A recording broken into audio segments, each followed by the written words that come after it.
Hi, I'm Chrissy Ditmore here with your Mobility Minute, and with International Women's Day right around the corner, I'm going to assign some light reading.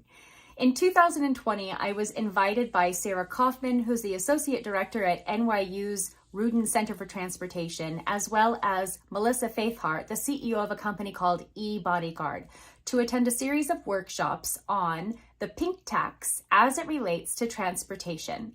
If you're not familiar with what the pink tax is, that's your first reading assignment. But the second reading assignment is the outcomes of those workshops. And I was really excited to participate because it was mostly women sharing very personal stories of what our experiences have been. And so in some cases, it's lived experience. In some cases, it is because we're experts in transportation.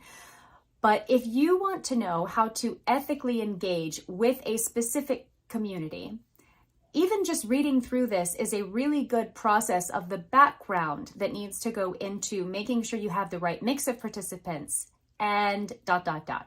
So read it for that purpose. But on top of that, read it for the very easy recommendations that came out to say, what are ways that we can help make this tax that women experience in simply trying to navigate their environment less of a burden?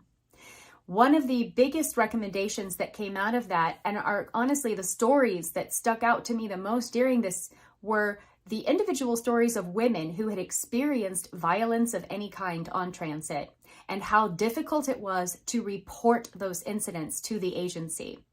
So if we make it really difficult for women to even make this a very easy process and part of their day, then we're missing a lot of what makes traveling unsafe for women. So it's very difficult to come up with solutions and strategies to make sure we address their needs. Take a look at this report. It's got some really wonderful advice. And from me to you, it was one of the most beneficial things that I did in 2020. Until next time, I'm Chrissy, and this is your Mobility Minute.